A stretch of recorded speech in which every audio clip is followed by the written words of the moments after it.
Good morning, everyone. Well, the big story in Nebraska today is the heat and wind. Check out the high temperatures that we're expecting today ahead of a cold front. So, some in the far western part of the state are only going to see highs in the 80s or upper 70s. But for a lot of us, I think mid 90s are going to be most common, but a few spots for highs in the low 90s and a few spots with highs in the upper 90s. If you make it to the mid 90s, that is record territory. I do think we're going to tie and break some record highs once again today.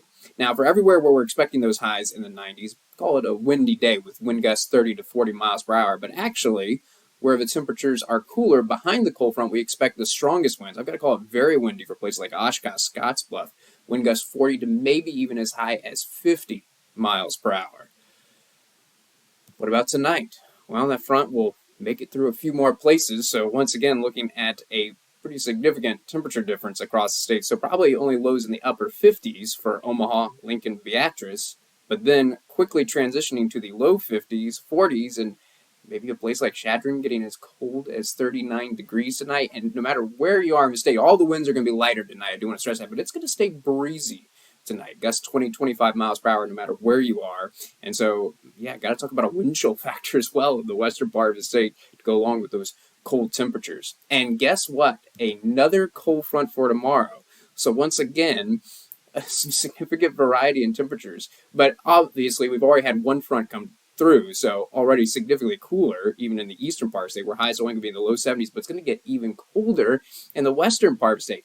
That is a high temperature over in the Panhandle, just in the low 50s for places like Chadron, Oshkosh, and Scottsbluff, and a wind chill factor because, once again, pretty uniform winds tomorrow. We got to call it a breezy day no matter where you are in the state, gusts 20, 25 miles per hour.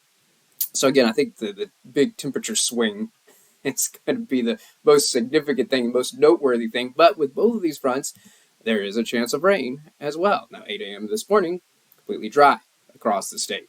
And I do think much of the day is going to be dry, but in the late afternoon, we're going to start to see showers and storms fire up in the western part of the state. So it could be as late as about 6 o'clock before the activity fires up. And it's going to be a combination of showers and storms. Let's jump ahead a little bit into the evening hours. Now we're at 10 o'clock, and notice the activity will transition and move into the central part of the state, so looking more likely for places like Kearney and Grand Island. And I will mention, you see those cells popping up mainly in Iowa. There is a small chance for the far northeastern part of the state that the storms that pop up could be severe, but it's going to be limited to the far northeastern part of the state. And the greater severe threat is definitely looking like it's going to be in Iowa. Notice 10 o'clock, probably still dry in Lincoln and Omaha.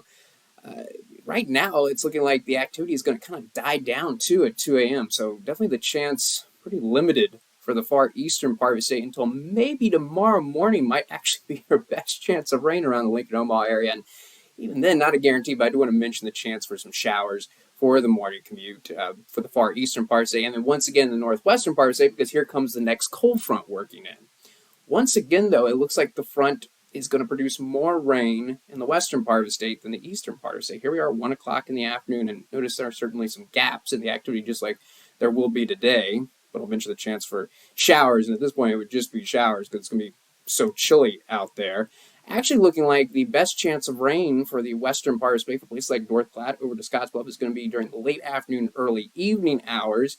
Now, I do think this rain will spread to more places. This is 7 o'clock Friday evening as we go through Friday night. So the later you're going to be out, the more likely it is to get rain. For places like Kearney, Grand Island, Columbus, for example, probably going to be around 10 o'clock or so when the showers start to move in. And then for Lincoln, Omaha, it's probably not going to be until very late Friday night after midnight.